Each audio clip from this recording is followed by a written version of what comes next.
Gado Elohai Shiruki Gado Elohai Kol Echad Yireh Ki Gadol Elohai. 목사님이 사랑과 용서에 대해서 설교하시다가 성도들에게 질문을 했습니다.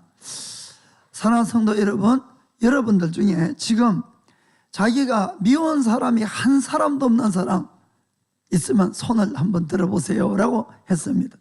그러자 갑자기 조용해졌어요.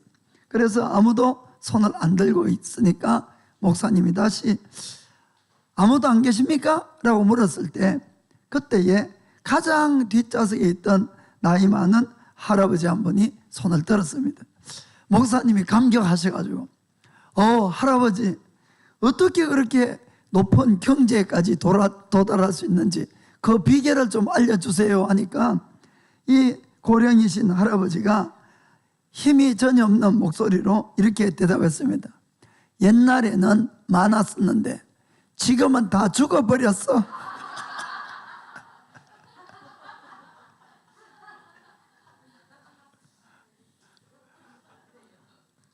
죽는 게 비결입니다. 자, 오늘 우리 말씀을 같이 보겠습니다. 로마서 8장 28절에서 30절입니다. 좀 같이 읽겠어요.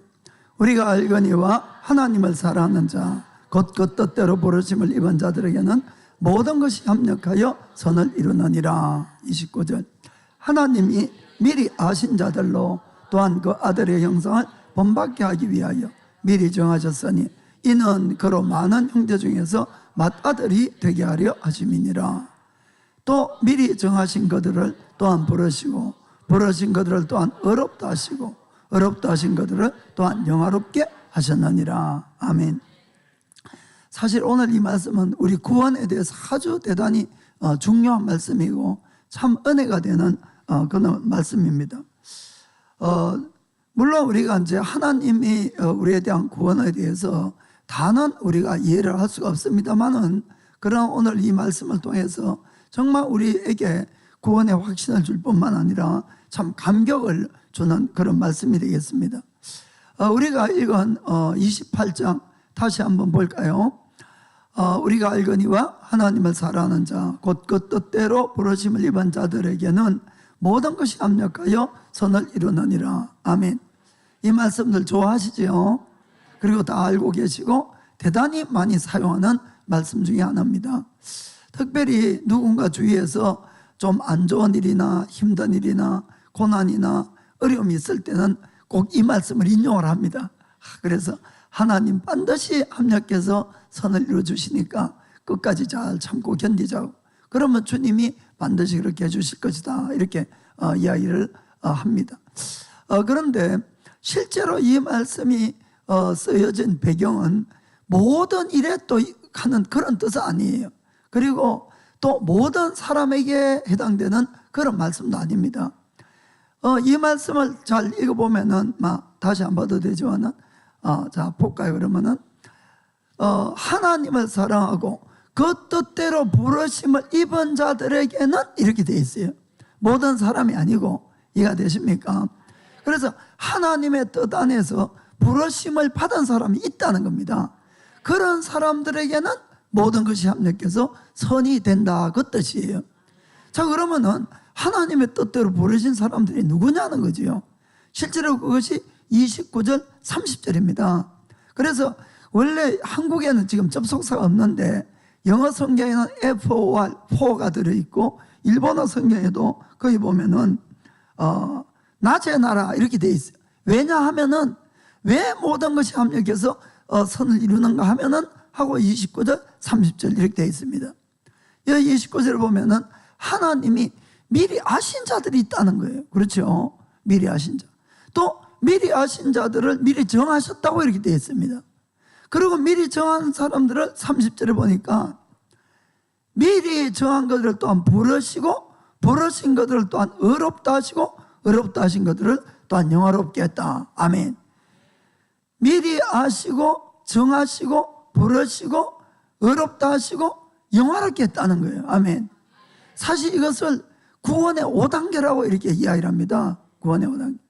그래서 이런 사람들에게는 모든 것이 협력해서 선을 이루어간다, 그 뜻입니다. 정확한 뜻은 이 하나님의 구원의 5단계는 정말 너무너무 우리들에게 귀한 말씀이고 또 은혜가 되고 확신을 주는 그런 말씀들이에요. 그래서 유명한 신학자인 와필드 박사는 이 5단계를 절대로 끊어질 수 없는 5개의 이 고리로 만든 금사슬이다, 이런 표현을 했어요. 끊어질 수 없는 5개의 고리로 만든 금사슬이다. 우리가 이 하나님의 구원의 단계를 보면은 하나님은 기분 내키는 대로 저 좀 이뻐 보이는 거 구원해 줄까? 아, 저거는 좀 못됐으니까 그냥 지옥 보내버릴까? 이런 분이 아니다, 이런 뜻이에요.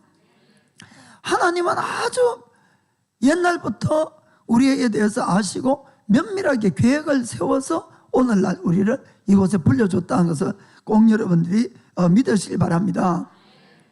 그리고 이 짧은 29절 30절이지만은 거기 보면은 하나님이 우리를 왜 구원했느냐는 목적도 분명하게 기록이 되어 있습니다. 29절을 다시 한번 보겠습니다. 자, 하나님이 미리 하신 자들로 또한 그 아들의 형상을 본받게 하기 위하여. 아멘. 첫째는 뭡니까? 그 아들은 누굽니까? 예수님이죠. 예수님을 닮게 하기 위해서 부른 거예요. 우리를 선택했습니다.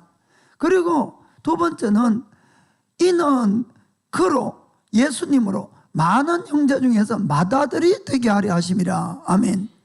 그리고는 예수님을 구원한 모든 사람의 장남으로 삼으려고 그렇게 했다고 되어 있는 것입니다. 이것이 목적이에요. 이전에도 제가 많은 말씀 드렸습니다만은 우리가 예수님을 믿고 하나님이 자녀가 되었습니다 하는 것이 결코 어떤 관념적이거나 어떤 형식적인 그런 이야기가 아니라는 걸 여러분들이 정말 깨닫고 하셔야 됩니다. 많은 분들이 그 점을 그냥 대수롭지 않게 생각하는 것 같은데 하나님은 정말로 우리를 그분의 자녀로 삼아 주셨어요. 그분의 자녀를 삼았다는 것을 잘 아셔야 되는 게, 여기 오늘 본 것처럼 그냥 자녀 삼아 주시고 그래 천국 갈게가 아니고 그 다음부터 우리를 하는 작업이 있습니다. 어떠한 사람이 됐다 할지라도 그 사람을 누구 닮게? 예수님 닮게. 예수님 닮게 끌어가는 게 하나님의 우리를 인도해가는 이 신앙생활의 목적이라는 것이에요. 그렇기 때문에 저는 참 이 사실을 묵상해 보면서 좀 놀란 게 뭔가 하면은 하나님도 피곤하시고 우리도 피곤할 것 같더라고요. 한번 생각해 보세요. 왜 어떻게 죄인인 우리를 죄가 전혀 없는 예수님과 똑같은 모습으로 이걸 만들어 가려고 그러면은 얼마나 골치 아프겠냐는 이야기. 또 우리 쪽에서 얼마나 싫겠냐는 이야기입니다. 사실은. 그런데 하나님은 그걸 작정하신 거예요. 그리고는 우리를 뽑았다는 걸 여러분들이 꼭 아시길 바랍니다.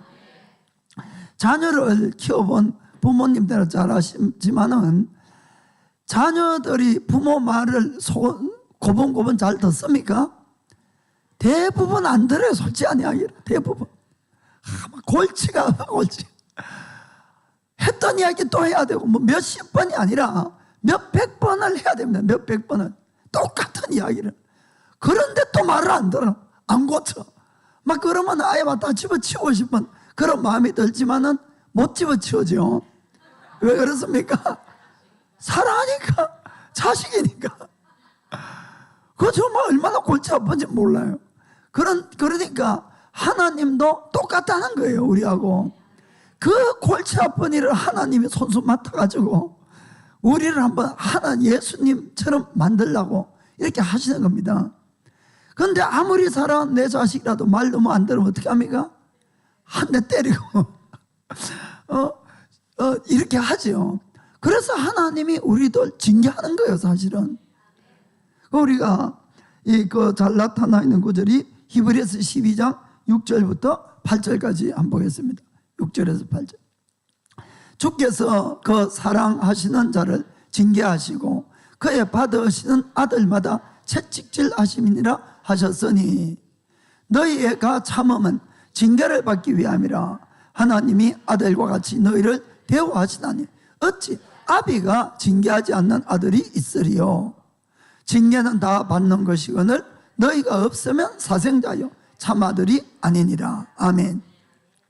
하나님이 우리를 그냥 죄 사하여만 주시고 그냥 구원만 해주실 것 같으면 징계가 필요 없습니다. 사실 그렇지 않습니까? 왜 부모들이 자식들에게 잔소리하고 혼을 내고 합니까? 바로 만들려고. 그거죠. 그래서 우리가 잘 생각해야 되는 게 그냥 예수님을 믿고 죄사함 받고 나 천국 간다, 누구라도 다 간다, 이렇게 하면 이 말씀이 필요 없는 말씀이에요. 여러분, 징계를 할 필요가 없으니까. 그런데 하나님은 징계를 한다고 되어 있어요. 반드시 할 뿐만 아니고 징계가 없으면 오히려 사생자다, 이런 이야기입니다. 그래서 어떤 사람들은 이래요. 목사님, 저 늘 예배 잘 오다가 한 번 딱 빠졌는데 그때 큰일 만났어요, 이러거든요. 하나님 어떻게 무심하게 그럴 수가 있어요, 그러거든요. 그분은 하나님이 사랑하고 있습니까, 안 하고 있습니까? 지극히 사랑하고 계시죠, 지극히. 그런데 이제 옆에서 듣던 어떤 집사님이, 아유 목사님, 저는 뭐 1년에 몇 번밖에 안 와도 아무렇지도 않던데요.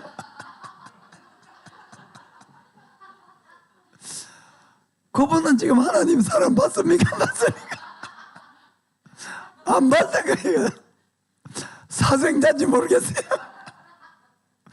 구원도 못 받았는데 그냥 교회 왔다 갔다 할 수도 있다, 이런 이야기입니다. 그러니까 하나님의 뜻을 정말 잘 알아야 됩니다. 주님은 그냥 우리를 구원하고 뭐 기도해서 응답 주고 뭐 축복하고 병 낫게 하고 이것이 목적은 아니에요. 그분은 전능한 하나님이시고 그분은 또 우리가 자녀이기 때문에 기도하시면 피로도 채워주시고 어려움도 해결해 주시고 병도 고쳐주시는 것 맞아요. 그런 맞습니다. 그러나 절대로 그것은 목적이 아니에요. 그런데 많은 분들이 예수님을 잘못 생각하고 잘못 믿고 있다고 한다, 이런 이야기입니다. 그것이 아니라 하나님 그분의 목적은 여기 있는 한 사람 한 사람을 예수님처럼 만들어서 천국에 함께 살겠다는 것이 하나님의 목적인 거예요. 그렇기 때문에 징계가 따라온다, 이런 이야기입니다. 예수님을 안 닮아가면은 우리는 예수님을 믿으면서도 늘 하나님이 가지고 있는 것을 더 사랑하고 그것을 더 좋아해요. 하나님 이것 주세요, 저것 주세요, 이거 해결해 주세요, 저것 해결해 주세요. 그래 하나님은 그래 때로는 기도를 들으시고 응답을 해 주시지만은 때로는 우리를 훈련하기 위해서 아무리 기도해도 오히려 응답이 아니라 시련을 줄 때도 있는 겁니다. 왜 그렇습니까? 우리가 주님을 닮지 않고 딴 모습으로 가게 되면은 그러는 거예요. 그럴 때는 나를 돌아보고 나의 길을 수정을 해야 됩니다.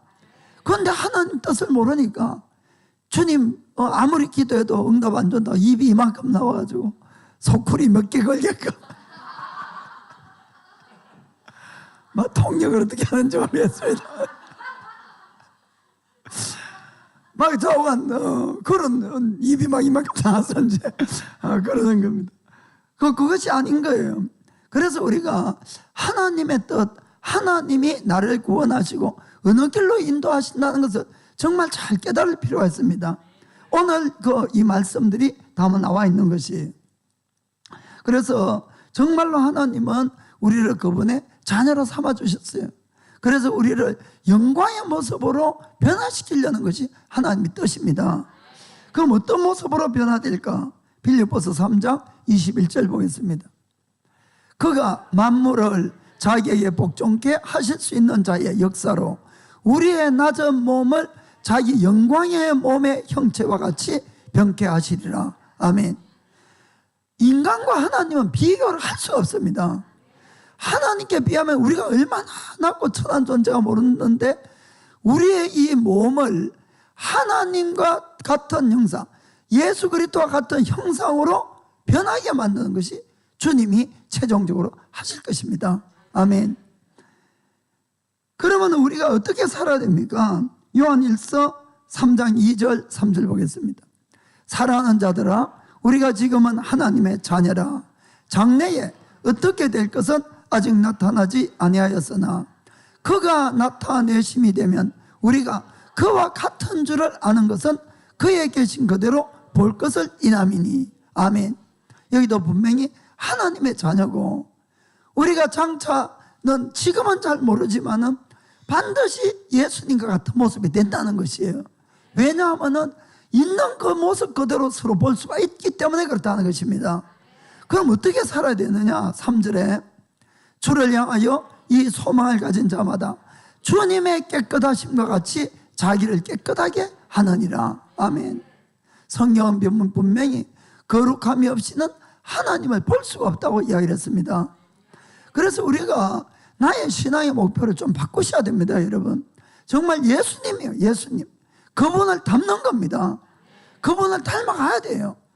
그래서 아까 주님이 우리를 구원하신 목적, 왜 우리를 아시고 정하셨느냐? 그것은 주님을 닮아가기 위해서 그렇다. 이것을 먼저 믿기를 주님으로 축복합니다.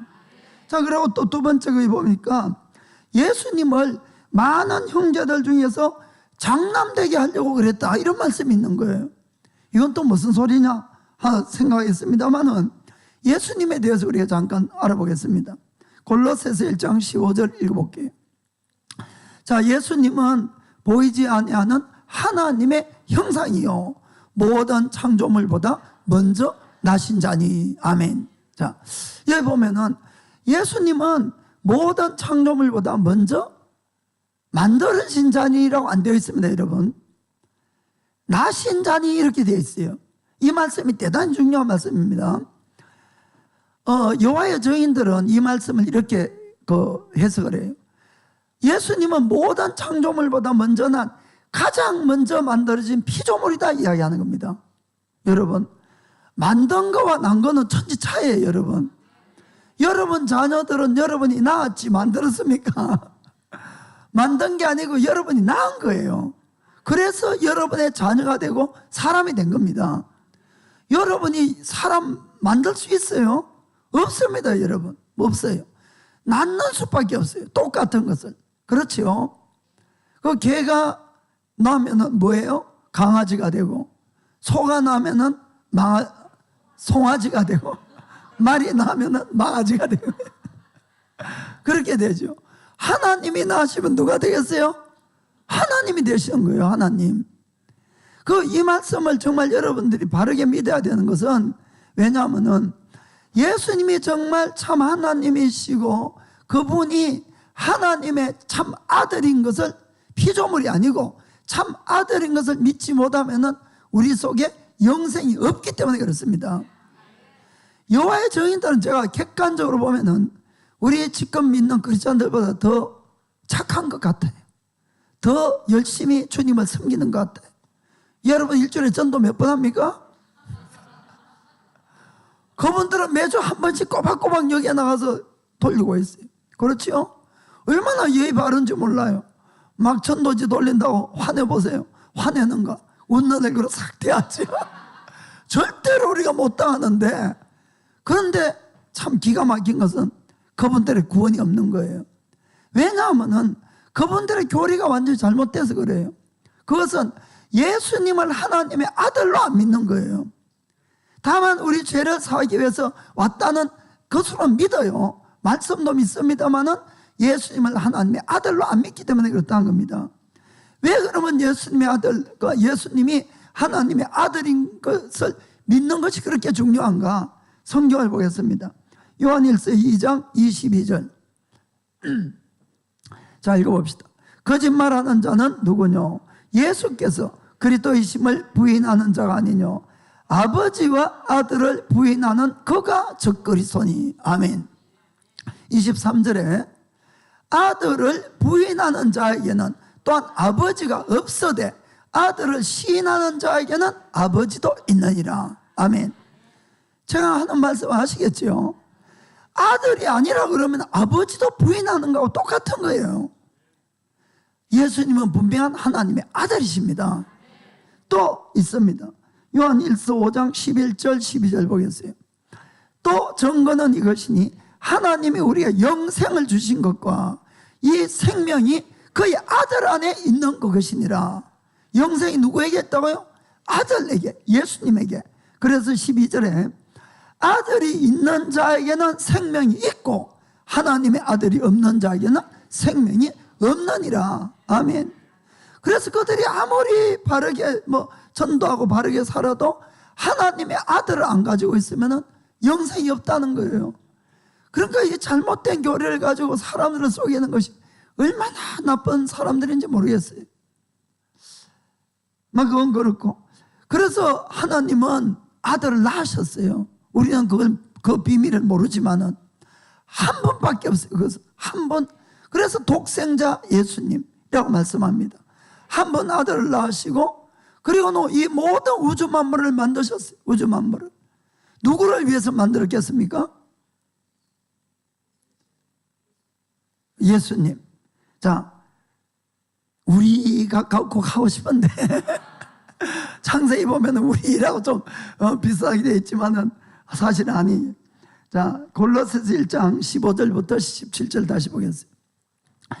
예수님은 보이지 아니하시는 하나님의 형상이요 모든 창조물보다 먼저 나신 자니 16절에 만물이 예수님에게서 창조되되 하늘과 땅에서 보이는 것들과 보이지 않는 것들과 혹은 보좌들이나 주관들이나 정사들이나 권세들이나 만물이 다 그로 말미암고 그를 위하여 창조되었고. 아멘. 누구 위하여? 예수님. 예수님 위해서. 자, 그렇습니다. 그 다음에 17절에 또한 그가 예수님이 만물보다 먼저 계시고 만물이 그 안에 함께 섰느니라. 아멘. 자, 좀 말씀을 드리겠습니다. 우리 인간에게 있어서 가장 사랑하는 존재는 사실 자녀들입니다. 그렇죠? 자녀들. 물론 아직 결혼 안 하신 분들도 계시겠지만은 정말 그래서 그 말 안 듣는 자녀들이라도 눈에 넣어도 안 아프다고 이렇게 이야기를 하죠. 실제로 좀 아프겠지만 그런데 그 정도로 사랑스럽다는 것입니다. 그래서 부모들은 자녀를 위해서 무엇이라도 다 희생하고 해주려고 그래요. 그래서 아무리 고생을 하고 뭐래도 그것을 자녀들에게 해줬을 때에 자녀들이 기뻐하면은 그때에 그 부모들의 모든 수고나 고생도 다 잊어버리고 그 기쁨이 같이 넘치는 겁니다. 그렇죠? 뭔가 조금 잘하는 것이 있어 보고 하면은 정말 그것이 보람이고 기쁨이에요. 부모들로서는. 사실은 하나님도 똑같다는 것을 우리가 아셔야 됩니다. 우리가 이런 마음을 가질 수 있는 것은 왜 그래요? 하나님이 그렇게 창조했기 때문에 그래요. 하나님이 이런 마음을 안 가졌다면은 이런 것을 창조할 수가 없을 거예요. 이해가 되십니까? 우리가 느끼는 모든 것을 하나님이 다 느끼고 계시고 가지고 계시니까 우리가 가질 수가 있다, 이런 이야기입니다. 하나님은 그분의 기쁨을 위해서인지 자관 하나님께서는 한 분 아드님을 놓으셨어요. 너무너무 기뻐하셨을 것 같아. 너무너무 감격하셨을 것 같아. 그래서 그 아들을 사랑하시고 그 아들이 하고 싶은 대로 하도록 한 겁니다. 그러자 그 아들이 뭘 만들었다고요? 모든 우주 만물을 만들었다고 되어 있지 않습니까? 누가 만들었다고 되어 있어요? 물론 삼위일체 하나님만 만드셨겠지만은 모든 만물이 창조되되 아들을 통하지 않고 된 것이 하나도 없다고 되어 있습니다. 성경이 그렇게 말씀하니까 진실이지요. 그리고 그렇게 만들어 놓은 것을 보시고 삼위일체 하나님께서는 정말 기뻐하신 것이에요. 그리고는 그분들끼리 모여서 이 계획을 한 것이 있는데 그것이 뭔가 하면은 흙을 취해서 사람을 만들자는 것이었어요. 이게 어디에 나옵니까? 창세기에 나오죠. 그런데 누구를 형상을 만듭니까? 하나님의 형상을 닮아서 우리 사람을 만들자는 겁니다. 만든 다음에 오늘 성경 말씀은 뭐라고 합니까? 그들을 전부 다 하나님의 예수님처럼까지 만들어서 누구에게 주려고 합니까? 예수님에게 주려고. 예수님에게. 그렇게 해서 예수님을 모든 사람의 장남 삼으려고. 아멘. 성경에 그렇게 적혀 있는 거예요. 제가 이야기하는 게 아니고. 여러분들 표정을 보니까 이게 무슨 소리 하느냐 이래. 성경에 그렇게 돼 있잖아요. 우리가 창세기 1장에 보더라도 하나님이 하나님의 형상을 닮아서 우리 인간을 만드셨고, 우리는 뭐가요? 근본이 뭡니까?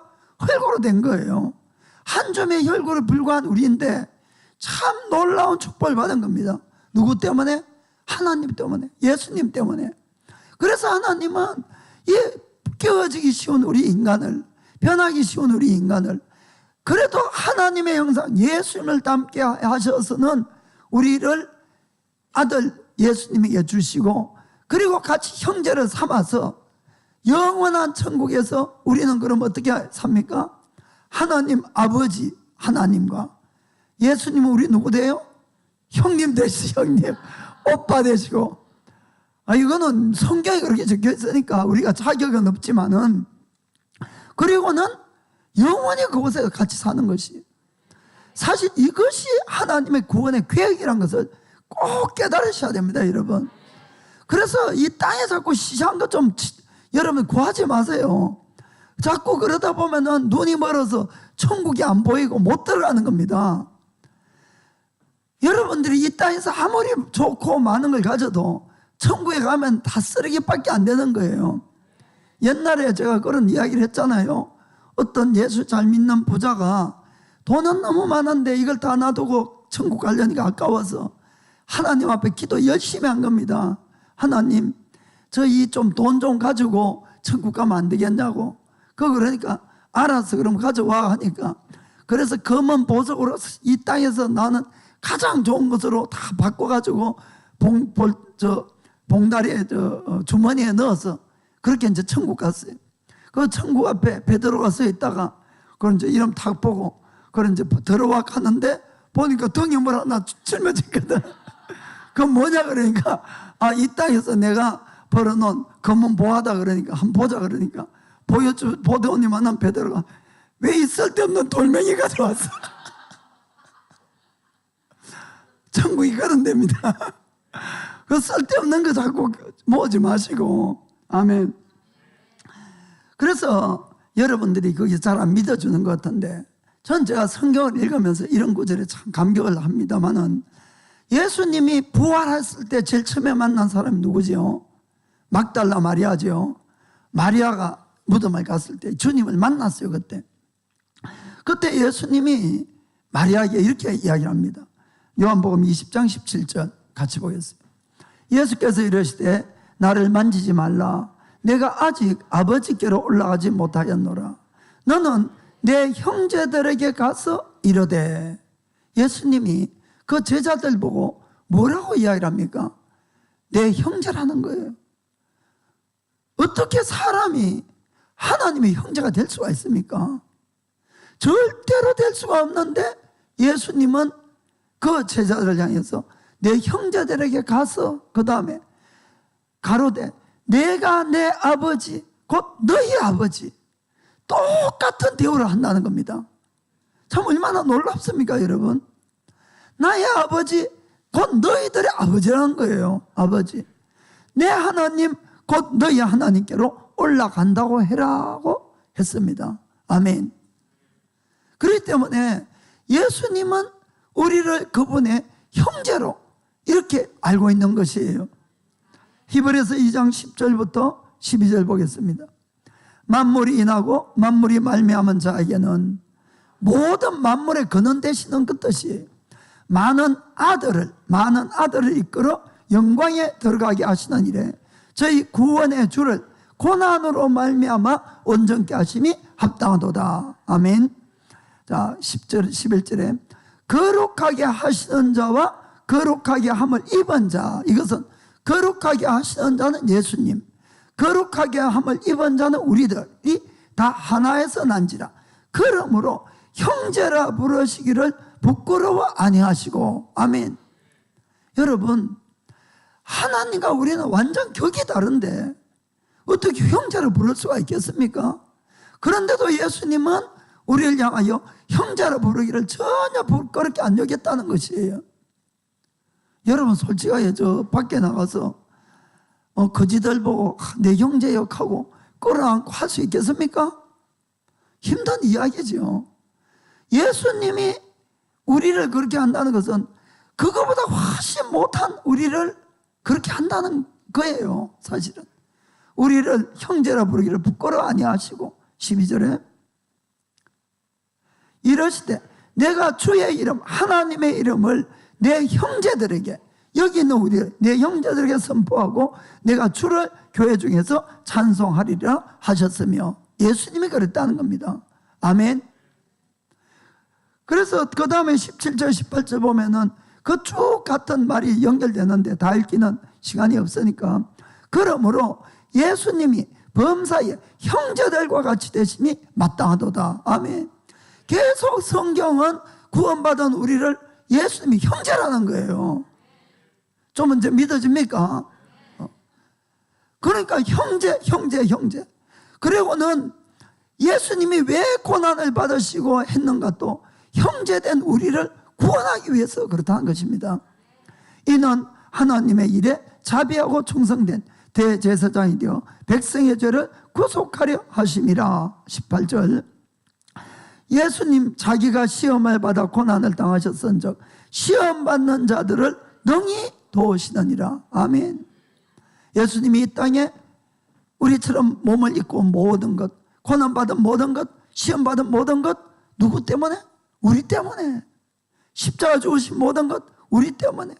죄에서 구원하시고 우리를 어려움에서 어떠한 고난에서라도 구원하시기 위해서 똑같은 시험을 당하셨다 이렇게 되어 있는 겁니다. 아멘. 자, 그래서 여러분 믿으셔야 됩니다. 그래서 제가 좀 생각을 해봤어요. 왜 하나님께서 예수님 형제들이 필요하시면 많이 낳아주시면 될 텐데 우리들을 그렇게 하셨냐 하는 이야기입니다. 사실은 하나님은 정말 아들 예수님을 너무너무 사랑하셨어요. 그 모든 만물을 지으셨는데 우리가 이제 형제가 많다는 걸 한번 생각해 봤어요. 여러분 형제가 많은 것이 좋아요? 적은 것이 좋아요? 대부분 분이 많은 것이 좋아요. 그렇습니다. 자녀들 입장에 볼 때는 자기 형제가 많은 것이 너무나 좋아요. 정말 너무나 좋아요. 부모 입장에서는 좀 다를 수 있지만은 그런데 이제 우리의 부모님은 전지하고 전능하신 하나님이니까 얼마든지 키우실 수 있겠죠. 그래서 형제들이 많은 것이 훨씬 좋은 거예요. 형제들끼리는 정말 좋은 것입니다. 그리고 또 하나, 아무리 아름답고 놀라운 우주가 있다 할지라도 그것을 같이 즐기고 기뻐하고 행복을 누릴 수 있고 나눌 수 있는 사람이 없으면은 사비시하지요. 그렇죠? 그것을 기쁨을 함께 나누는 사람이 많으면 많을수록 기쁨과 행복은 넘치게 되어 있는 겁니다. 그러니까 주님은 그렇게 하실 수도 있었겠구나. 또 하나는 예수님이 비록 장차 우리들의 형제가 된다 할지라도 예수님은 예수님이고 하나님이세요. 만화의 왕이시고 만주의 주 되십니다. 왕에게서 영광은 백성이 많은 겁니다. 그렇죠? 왕인데 백성이 한둘밖에 없다. 이건 뭐 왕이 안 되는 거예요. 그렇기 때문에 백성이 많으면 많을수록 왕의 영광이 되는 겁니다. 그래서 우리가 하나님께서는 모든 사람을 구원하셔서 하나님의 자녀 삼고 백성 삼으려고 하시는 겁니다. 아멘. 그렇습니다. 그래서 주님께서는 우리를 구원하시고 아들 예수님과 똑같은 이 위치에서 우리를 축복해 주시려는 걸 볼 수가 있습니다. 자, 그러면은 이제 본론입니다. 하나님의 구원의 5단계를 지금부터 보겠습니다. 자, 먼저 8장 로마서 8장 29절. 자, 하나님이 미리 아신 자들로라고 처음에 시작됩니다. 미리 아시고 미리 정하시고 미리 부르시고 어렵게 하시고 영화롭게 했다. 이 다 5단계거든요. 주님은 하나님은 우리를 미리 아셨다고 되어 있는 것이 미리 아셨다.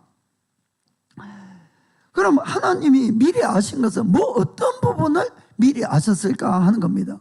물론 이것은 우리가 태어나기 전에 일들이에요. 미리 하셨다. 그것은 하나님의 뜻은 모든 사람을 구원하기 원한 겁니다. 지금 본 것처럼. 그래서 그들을 다 예수님과 함께 만들고 다 천국에서 사는 것이 하나님의 뜻이었어요.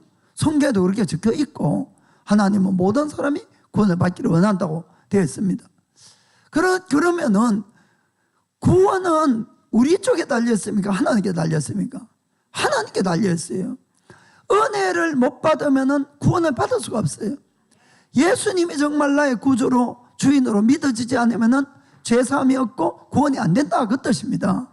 그래서 하나님은 구원시키기 위해서는 반드시 하나님 쪽에서 은혜를 부어주셔야 됩니다. 은혜를. 그래서 그 은혜를 저는 모든 사람에게 다 부어준다고 믿습니다. 왜냐하면 하나님의 뜻은 구원하는 거니까. 그런데 하나님이 미리 아셨다는 것은 뭔가 하면은 하나님의 구원의 은혜를 부어주었을 때에 어떤 사람은 그 은혜에 반응을 해요. 그래, 맞아, 내가 죄인이야. 그리고는 회개하고 구원의 길로 가기 시작하는 겁니다. 완전하다는 뜻이 아니에요. 가는데 어떤 사람은 아무리 은혜를 부어줘도 하나님의 은혜를 끝까지 거절한 사람들이 있다는 겁니다. 이거는 성경에는 없는 거니까 제가 이거는 제 견해라고 이야기를 합니다. 그래서 미리 아셨다는 것은 저는 그것을 다 한 사람 한 사람 아셨을 것 같아요. 그분은 전지하고 전능하시니까. 아멘. 자, 그 다음에 미리 정하셨다고 되어 있어요. 29절에 보니까 다시 하나님이 미리 아신 자들을 또한 본받게 하기 위하여 미리 정했다. 미리 정했다. 그러면은 그 알고 있는 사람들이 무엇을 정하느냐는 거지요. 무엇을 정하느냐. 이것도 제가 생각해 보니까 그 한 사람 한 사람의 사람들이 다 인생이 다른데 그 모든 길들을 계획하기 시작하는 거예요. 한 사람 한 사람에 대한 설계도 하나님이. 그래서 그 사람에게 어느 시점에서 은혜를 부어주고 어느 시점에서 불러서 구원시키고 구원시킨 다음에는 어떠한 모습으로 변화가 되고 무슨 일을 시키고 이런 것을 다 하나님이 계획하신다. 그걸 정한다, 그 뜻입니다. 이해가 되십니까? 그래서 여기 있는 한 사람 한 사람들은 그냥 우연히 존재하는 그런 존재가 아니라는 건 정말 깨달으셔야 됩니다. 하나님이 미리 아시고 정했던 사람들이에요. 그럼 언제부터 하나님 저를 아시고 정했습니까? 에베소서 1장 4절 보니까 읽어봅시다. 곧 창세전에 그리스도 안에서 우리를 택하사 우리로 사랑 안에서 하나님 앞에 거룩하고 흠이 없게 하시려고. 아멘. 여기도 보세요. 거룩하고 흠이 없게 하시려고. 그래서 하나님이 우리를 구원한 것도 우리를 어디에 어떻게 인도를 할 거냐, 이걸 정말 잘 깨달으셔야 됩니다.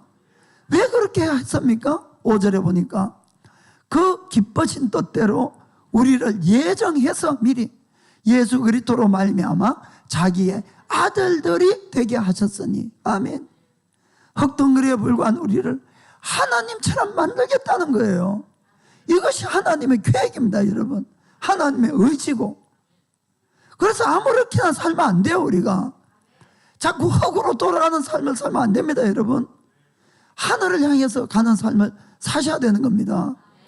그래서 하나님이 우리를 예정하시고 미리 아시고 정해놓은 것이 언제라고요? 창세전에.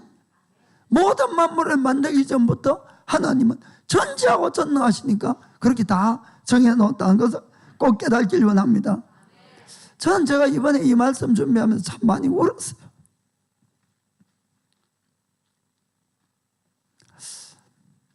너무 감사했어요. 사실 우리 인간은 아무것도 아니지 않습니까? 수많은 사람들이 있고 수많은 사람들이 그냥 납다 죽고 이렇게 되는데 어떻게 그 하나님이 만물을 만들기 전부터 참 부족한 저 같은 것을 아시고 정하시고 구원시켜 주셨는지 참 그것이 너무나 감격스러웠어요. 정말 너무너무 감격스러운 이야기입니다. 이것은 우리가 구원받은 것은 그냥 우연이 아니라는 걸 꼭 여러분 아셔야 됩니다. 하나님이 그 옛날부터 우리 한 사람은 한 사람에 대한 사랑을 가지고 그 우리를 하나님의 마음에 품어서 이놈을 어떻게 인도를 해서 나를 만나게 하고 구원해서 내 아들 예수를 더 닮게 해서 천국에 데리고 가서 영원히 살까? 하나님의 고민은 그거예요. 우리는 늘 이 땅에서 어떻게 하면 돈 더 잘 벌어가지고 더 잘 먹고 잘 살까? 여러분, 그거 아닙니다. 그 필요 없다는 뜻은 아니지만은 정말 여러분들이 하나님의 뜻을 바로 깨닫고 하셔야 돼요. 그래야만이 내가 다 얻을 수 있어요. 다 어떤 면에서는. 여러분들이 땅의 걸 쫓아가면 다 잃을 수가 있어요. 그래서 정말 우연하는 말은 절대로 없습니다, 여러분. 하나님이 이렇게까지 세밀하게 계획하시고 인도해서 우리를 지금 구원시키려고 이렇게 하고 계신다는 것을 꼭 믿으시길 바랍니다. 자, 그 다음 단계가 하나님이 미리 정하신 자들을 부르신 거예요. 자, 30절 보겠습니다. 또 미리 정하신 것들을 또한 부르시고, 이제 이때부터 우리가 아는 거예요. 이때부터 하나님이 우리를 아시고 정한 것은 창세 전이니까 우리가 알 길이 없어요. 그거는 하나님이 어떻게 하셨는지. 그러나 이 불렀다는 이 뜻은 내가 예수님을 믿은 시점을 이야기하는 겁니다. 그때부터 이제 내가 부름을 받아서 알게 된 것이에요. 그런데 이제 이 불렀다는 것은, 이 뜻이 가지고 있는 것은 하나님의 은혜로 말미암아 이제 시점이 되어서 내가 예수님을 믿게 된 것을 생각하는 이야기하는 건데, 성경에는 보면은 하나님이 우리를 믿게 하셨다 이렇게 되어 있어요. 그렇죠? 믿게 하셨다. 그런데 우리 입장에서 보면은 아유, 안 그런데 하나님, 내가 예수님의 이야기를 듣고 내가 믿고 하나님을 믿는 것이 좋겠다 싶어서 내가 믿었는데, 그렇죠? 내가 믿었죠. 내가 죄인인 걸 깨닫고 도저히 죄에서 벗어날 길이 없다. 그래서 예수님을 믿으면 죄사함을 받고 우리가 하나님의 자녀가 되고 구원받는다. 그래서 내가 결심해서 믿은 것 같은데 성경은 그래 이야기를 않는 거예요. 성경은 하나님이 미리 하시고 미리 정했기 때문에 하나님이 불렀을 그때에 우리가 믿어졌다는 겁니다. 여러분에게 여러 차례 말씀드렸지만은 기독교만큼은, 예수님만큼은 절대로 인간의 상식으로서는 믿을 수가 없는 종교입니다. 어떻게 죽은 사람이 살아나고, 어떻게 결혼도 안 한 사람이, 여자가 아기를 낳을 수가 있고, 어떻게 다른 사람의 죽음이 내 죄를 살 수가 있겠습니까? 인간의 상식으로는 도저히 믿을 수가 없는 거예요. 이것이 믿어진다는 것은 하나님이 은혜를 부어준 거예요. 그것이 은혜를 부어줬다는 증거라는 겁니다. 그래서 믿어진 거예요. 그래서 그것이 눈에는 안 보이지만은 성경 안에는 보면은 하나님을 믿은 사건에 대해서 이렇게들 기록이 되어 있습니다. 사도행전 13장 46절 48절 보면은 이방인들이 듣고 기뻐하여 하나님의 말씀을 찬송하며 영생을 주시기로 작정된 자는 다 믿더라. 아멘. 성경에는 영생을 주시기로 작정된 자가 있고 안 된 자가 있다는 겁니다. 그러니까 이것이 하나님이 미리 하시고 미리 정했다, 그 뜻이에요. 아까 말씀드렸듯이 뭘 미리 알았습니까? 그래서 예정설이라고 이야기를 합니다. 미리 아셨기 때문에 그렇게 정했다는 거예요. 만일에 하나님이 모르시고 아무렇게나 했다면은, 처음부터 하나님이 천국 갈 사람 지옥 갈 사람 만들어 놓았다면은 하나님은 절대로 지옥 못 보냅니다. 너무 불공평하죠. 그건 말이 안 되는 거예요. 그것이 아니라 하나님은 정말 전지하고 전능하시기 때문에 우리의 모든 미래를 이미 다 아시는 거예요. 그래서 그것에 대해서 정해 놓은 겁니다. 예정설 이렇게 이야기를 합니다. 그래서 아무튼 여기 보더라도 영생을 주시기로 작정된 자는 다 믿었다. 아멘. 자, 사도행전 16장 14절에 바울이 전도합니다. 바울이 도아디라 성의 자수장사로서 하나님을 공개하는 루디아라 하는 한 여자가 들었는데 주께서 그 마음을 열어 바울의 말을 청종하게 하신지라. 아멘. 그 연애 내 마음을 누가 열었습니까? 주님이 열어주시는 거예요. 열어주신 거예요. 은혜를 부어주시려고 깨닫게 하고 믿는 마음을 주시는 겁니다. 요한복음 15장 16절 보겠습니다. 예수님이 제자들에게 너희가 나를 택한 것이 아니요 내가 너희를 택하여 세웠나니. 아멘.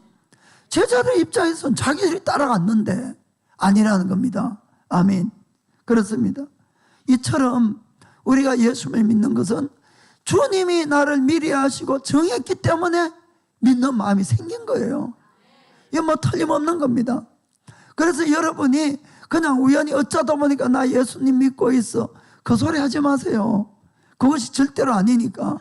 하나님이 창세전부터 이미 여러분들을 아셨어요. 그리고 정했기 때문에 지금 믿는 겁니다. 아멘. 자, 그러면 우리가 이 사도 바울의 예를 한번 보겠어요. 원래 그 이름은 사울이었어요. 근데 나중에 이제 바울로 이름을 바꿨는데, 사울이라는 이 뜻은 큰 자란 뜻입니다. 큰 자. 이 바울은 예수님 믿기 전에 자기가 아주 큰 자인 줄 알았는 것 같아요. 그리고 실제로 막 큰 자라고 할 만큼 실력은 있었거든요. 갖춰졌죠. 그런데 예수님을 딱 믿고 나니까 자기처럼 작은 자가 없는 거예요. 그 이름 바꿨어요.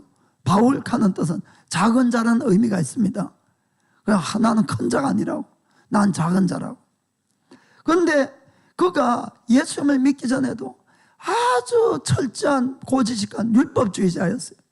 그래서 하나님의 은혜를 못 깨달은 거예요. 그 예수 믿는 사람을 이단 취급해서 저것들은 다 죽여야 된다고 생각하고 막 잡아다가 옥에 가두고 죽이는데 찬성하고 그런 일을 했어요. 누구보다도 열심히 크리스찬들 박해하고 잡아서 옥에 넣는 일을 했습니다. 그가 막 잡아넣다가 사람들이 외국에 도망을 가니까 화가 나서 그들까지 잡아다가 넣으려고 이제 체포장을 가지고 이 다메섹으로 가는 거예요. 가는 도중에 주님을 만나지요. 주님을 어떤 식으로 만났습니까? 사도행전 9장 3절부터 5절 보겠습니다. 자, 사울이 행하여 다메섹에 가까이 가더니 홀련히 하늘로서 빛이 저를 둘러 비추는지라. 4절 땅에 엎드려져 들음에 소리 있어 가라사대 사울아 사울아 내가 어찌하여 나를 핍박하느냐 하시거늘 대답하여 주여 니시오니까 가라사대 나는 내가 핍박하는 예수라. 아멘. 그렇게 살기 등등한 이 사울이 예수님께 한 방 맞은 거예요. 한마디로. 그 완전 눈이 멀었어요. 눈이 멀었어요. 그러니까 아무것도 할 수가 없는 거예요. 눈이 멀어서 아무것도 안 보이는데 뭐 어떻게 사람들을 잡아가고 먹는 것도 뭐 할 수가 없겠지요. 그래서 그가 정말 아무것도 먹지도 않고 기도를 하고 있을 때에 그때 다메섹에 있는 아나니아라는 제자에게 주님이 환상 중에 나타나서 그에게 이제 이야기를 합니다. 너가 저 집가라는 곳에 가서 사울이라는 사람을 만나서 기도해주고 그의 눈이 열어지게 해라. 이렇게 하니까 이 아나니아가 이 사울의 이 악명 높은 것을 잘 듣고 있었거든요. 아니 주님, 그 자는 지금까지 우리를 그렇게 괴롭혀 오던 자이고 여기 온 것도 우리를 잡으러 왔는데 어찌 그 자에게 가서 기도해 줄 수가 있냐고 물었어요. 그러자 주님이 그때 대답이 15절 16절입니다 15절 주께서 가라사대 가라 이 사람은 내 이름을 이방인과 임금들과 이스라엘 자손들 앞에 전하기 위하여 택한 나의 그릇이라. 아멘. 하나님이 이미 택해놓은 나의 그릇이라고 이야기한 겁니다. 그때 그는 믿는 자가 아니죠. 오히려 예수님을 핍박하는 자임에도 불구하고 하나님은 이 바울을 알았던 거예요. 사울을. 그가 지금은 핍박하는 자지만은 그가 은혜를 받고 회심하게 되면은 하나님의 나라 복음을 위해서 누구보다도 복음을 열심히 전하고 충성할 것을 알았다, 이런 이야기입니다. 그래서 택해 놓은 거예요. 그리고는 때가 되니까 구원을 하는 겁니다. 그래서 여러분들은 예수님을 믿기 전에 나는 하나님과 관계없어서 아니에요. 사실은 믿기 전에도 주님은 여러분 아시고 여러분들의 길을 인도하셨던 겁니다. 어디로? 믿을 수 있도록 코너로 몰아가는 거예요. 한마디로 믿을 수밖에 없게끔 코너로. 그래서 마지막에 사도 바울처럼 안 믿으면 한 대 탁 쳐가지고 아니면 장님이 되게 하더라도, 안요한 목사님 그렇잖아요. 장님 대가 믿었잖아요. 그분은 그렇게 해가지고 믿게 하는 거예요. 이게 하나님이 부르신 겁니다. 그를 참 눈이 멀어서 믿게 되면 얼마나 황당한 일입니까 사실은. 그래도 믿는 게 낫지요. 왜냐하면 영생이 있으니까. 또 딴 이야기 하다 시간도 없는데 오늘 안요한 목사님 이야기 좀 하려고 그러다 제가 참을게요. 사실은 여러분들도 다 마찬가지였다는 거예요. 여러분들도 내 나름대로 인생을 잘 살아보겠다고 사는데 병들어서 예수님 믿게 된 사람, 경제적으로 다 그냥 꼴딱 해가지고 믿은 사람, 인간관계 가정 다 깨져서 믿은 사람, 허무주의에 빠져서 자살 직전에 믿은 사람, 막 별별 사람들 다 있지만은 그 모든 것도 주님이 다 세밀하게 그렇게까지 인도한 겁니다. 여기 있는 많은 분 중에는 또 일본에 와서 믿은 사람도 있을 거예요. 한국에 있으면 도대체 믿을 것 같지 않으니까 일본까지 쫓아내가지고 고생 시키다가 하나님 붙들을 수밖에 없게끔. 그게 바로 인도하심이란 거예요. 왜냐하면 미리 알고 정해놨기 때문에. 그래서 인도하는 겁니다. 그래서 아까 로마서 8장 28절 다시 좀 보겠어요. 이 말의 참 뜻이 바로 그 뜻이다, 이런 이야기입니다. 하나님이 그 뜻대로 부르심을 입은 자들에게는 모든 것을 합력하여 선을 이룬다. 하나님이 미리 정해놓은 사람들이라면 그 사람들에게는 앞으로 어떠한 일이 일어나도 어디로 인도합니까? 반드시 구원받도록 인도하는 거예요. 반드시 그 다음에 또 영화롭게 하는 장면이 또 있습니다. 예수님을 닮아가는 것이 영화롭게 되는 거예요. 예수님 안 닮아가면 또 터지는 거예요. 한마디로 그것이 하나님 인도하심이에요. 그러니까 어려움을 당할 때 아무데나 붙이는 것이 아니고 실질적으로는 하나님은 이미 정해놓은 그 사람들, 물론 그 사람들을 철저하게 인도하시되 아주 세밀하게 인도하시는데 반드시 믿을 뿐만 아니라 반드시 회개해서 예수님을 닮게까지 끌어올린다, 이런 이야기입니다. 그러니까 여러분들이 빨리 항복하셔야 돼요. 빨리 여러분들이 그 뜻을 알고 따라가야지 고생이 적고 누릴 것 다 누리고 하나님 뜻대로 이루어드리고 할 수 있는 겁니다. 여전히 내 고집 부려서 가보세요. 가면 갈수록 손해인 겁니다. 가면 갈수록. 그러다 보면 이제 다리가 하나 부러지든지 팔이 부러지든지 그건 이제 돌아오는 수밖에 없죠. 그것도 감사해야지. 그것도. 여러분 이 말 뜻을 아시겠죠? 자, 그렇게 해서 인도합니다. 우리가 그럴 때는 참 죽을 마시겠고 절망에 빠지겠지만은 완전히 뭐 사업 다 망하고 뭐 병들어서 이제 사형 선고받고 뭐 가정 다 깨지고 얼마나 고단합니까? 그러나 그것을 계기로 예수님을 믿으면은 그것이 복이라는 거예요. 그것이 합력해서 선을 이룬다는 뜻입니다. 그래서 우리가 합력해서 선을 이루는 것이 땅의 기준으로 좋은 것이 오는 것이 아니고 구원입니다. 구원. 영생과 주님을 닮는 거예요. 그 길로 주님이 합력해서 선을 이루어 가신다는 것을 꼭 기억하시기 바랍니다. 자, 그러면 30절 보겠어요. 30절. 자, 미리 정한 자를 불렀어요. 이제 불른 자들을 의롭다 하시고. 누가? 하나님이. 그렇잖아요. 누구를 통해서? 아들 예수님을 통해서. 우리는 아무 공로가 없는데 그렇게 미리 정한 우리들을 불른 다음에는 예수님을 믿게 하여서 나로 하여금 너는 죄인이 아니라 의인이란 겁니다. 그래서 의인은 뭘로 산다? 믿음으로 산다는 겁니다. 아멘. 믿음으로 우리가 의로움을 받은 거예요. 그럼 의로움을 받았으면 그대로 둡니까? 그 다음에 또 간섭하지요. 언제까지? 영화롭게 될 때까지. 영화롭게 될 때까지. 물론 최종적으로 우리가 완전한 영광을 받는 건 천국 가서예요. 그때는 우리 몸이 아까 읽은 것처럼 예수님과 똑같은 몸으로 변화가 되는 겁니다. 여러분 상상을 해보세요. 얼마나 멋진 순간들인지. 이 땅의 것이 뭐가 그렇게 부럽겠습니까? 그렇기 때문에 우리가 이 구원의 계획을 잘 아시고 여러분들이 예수를 믿고 어렵게 됐다면 마음대로 살아면 안 되는 거예요. 왜 그렇습니까? 반드시 여러분을 하나님은 영화롭게끔, 성화라 그러는데 영화롭게끔 만들어가는 작업을 또 하시는 거예요. 그래서 여러분 주위에 여러 가지 일들이 있고 여러분의 마음의 그릇을 넓힐 수밖에 없고 용서할 수밖에 없고 품을 수밖에 없고 이래 만들어 가시는 거예요. 누구처럼? 예수님처럼. 그래야 예수님하고 형제가 되지요. 이해가 됩니까?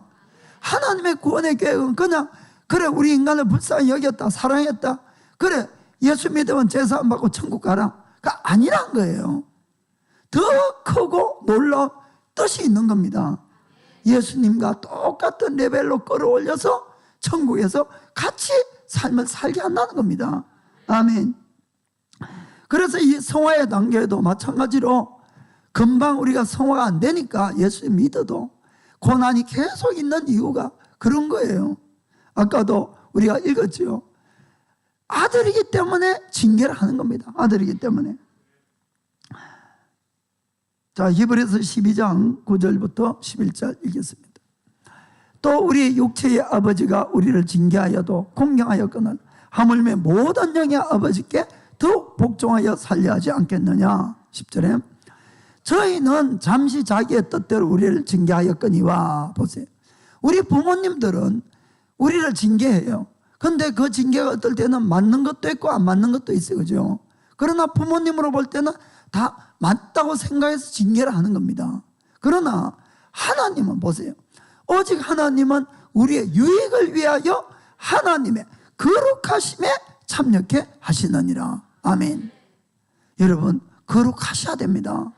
정말로 세상이 다 딴 길 간다고 요새 교회들 다 그렇고 믿는 거 다 그래, 절대로 속지 마시길 바랍니다. 거룩함이 없으면 하나님을 못 보는 거예요. 우리가 예수님을 닮아가는 걸 포기하면은 이제 천국하고는 뭐 멀리 떠나가야 되는 겁니다. 아니에요. 우리의 유익을 위해서 하나님의 거룩에 동참하기 위해서 징계가 있다는 겁니다. 11절 무릇 징계가 당시에는 즐거워 보이지 않고 슬퍼 보이나. 하나님도 알고 계세요. 우리가 힘들어하는 것. 그러나 받아야 되고 우리가 이겨나가야 됩니다. 왜냐하면 후에는 징계로 말미암아 연달한 자에게는 의의 평강한 열매를 맺기 때문에. 아멘. 아멘. 정말 그렇습니다. 시간이 다 돼갔는데 이 로마서 8장 29절 30절 짧은 두 구절이지만은 이 하나님의 구원에 아주 강한 의지가 사실은 여기 담겨 있어요. 여러분 정말 그걸 읽으면 또 감격이에요. 우리가 이게 두 절밖에 없는데 여러분 하나님이란 단어가 원문에는 8번이 나와요. 8번이. 이거는 하나님이 내가 정해서 내가 알아서 정해서 불러서 의롭게 해서 영화롭게 하리라, 그 뜻이에요. 이해가 되십니까? 그 원문을 그냥 하나님이 빠진 것을 집어넣어서 만들었어요. 우리 다시 한번 읽어봅시다. 자, 하나님이 미리 아신 자들로 또한 그 아들의 형상을 본받게 하기 위하여 하나님이 미리 정하셨으니. 그 다음에 또 하나님이 미리 정하신 것들을 또한 하나님이 부르시고 하나님이 부르신 것들을 하나님이 또한 어렵다 하시고 하나님이 어렵다 하신 것들을 하나님이 또한 영화롭게 하셨느니라. 아멘. 하나님의 아주 강력한 구원의 의지가 있는 거예요. 미리 정한 것들을 절대로 놓치지 않고 반드시 내가 그들을 영화롭게까지 하리라. 첫 시작이 있으니까 반드시 마칠 때까지 내가 하리라. 아멘. 또 하나 놀라운 사실은 여기에 사용된 5가지 알다, 정하다, 부르다, 인정하다, 어렵다 한다, 영화롭게 한다, 이 5가지 단어가 전부 과거형으로 쓰여 있다는 겁니다. 과거형으로. 우리가 볼 때는 아직 부름을 받지 않은 사람이 있어요. 우리가 볼 때 영화롭게 되지 않았습니다. 우리 인간 쪽에서는 아직까지 부름을 받지 구원도 못 받고 영화롭게 되지 않았지만은 하나님 그분은 전지하고 전능하신 분이세요. 아시겠죠? 그렇기 때문에 그분이 계획을 했다면은 반드시 이룰 수가 있다는 겁니다. 그래서 주님의 입장에서는 내가 너를 미리 알았다, 미리 정했다, 그래서 미리 불렀다, 그래서 의롭게 인정했다, 그래서 내가 너를 영화롭게 한다, 했다, 이렇게 되어 있는 겁니다. 참 놀라운 이야기예요. 이거는 이 짧은 29절 30절이지만은 우리의 삶에 얼마나 기쁨을 주는 것이 구원의 확신을 주는지 모른다, 이런 이야기입니다. 그러니까 제가 감격했다는 것은 제가 막 설교 이것만 몇 시간 할 수가 있는데 다 줄여서 지금 이렇게 한 거예요. 정말 그렇습니다. 그러면은 어떤 분이 물을 거예요. 아, 그럼 나는 분명히 내가 거듭난 내가 체험이 있는데 그럼 난 앞으로 아무렇게나 살아도 천국 가겠네. 여러분, 한번 그렇게 살아보세요. 사라지는 거. 절대로 못 사라집니다. 그거는 하나님이 가만 안 두니까. 뭔 말인가 아시겠습니까? 물론 우리가 인간이기 때문에 유혹을 받아서 갈 수도 있어요. 그러나 다리를 불러서라도 데려온다, 이 이야기예요. 반드시 회개시키시고 반드시 주님을 닮게끔 가는 거예요. 사실은 아까 로마서 8장 28절을 다시 한번 보겠습니다만은 하나님께서 정하신 자들의 특징이 있어요. 그것이 뭔가 하면은 하나님을 사랑하게 된다는 겁니다. 이거예요. 정말 내가 부름을 받아서 정해졌으면은 그 사람은 주님을 정말 사랑하게 됩니다. 사랑하는데 하나님을 배반하겠습니까? 혹시 실수할 수는 있을지 몰라도 절대로 죄 속에 머물러 있을 수가 없는 거예요. 괴로워서 사랑하는 사람을 배반하고 어떻게 내가 괴로워서 견딜 수가 있겠냐는 이야기예요. 그러니까 돌아온다는 겁니다. 반드시 돌아오게 되어 있어요. 저는 이 주님의 구원의 계획을 보고 참 정말 감사했어요. 정말. 그렇기 때문에 제가 오늘 강조하고 싶은 것은 주님의 구원의 계획을 알았다면 이제 딴 생각하지 마시고 어쨌든 매사에 내가 첫 번째는 예수님을 닮아가려고 애를 쓰셔야 됩니다. 내 힘으로는 안 되지만은 너 성령님의 충만함을 입는 거예요. 그러면 가능해요. 그리고 하나님의 나라와 의를 구하는 겁니다. 그러면 다 주님이 채워주세요.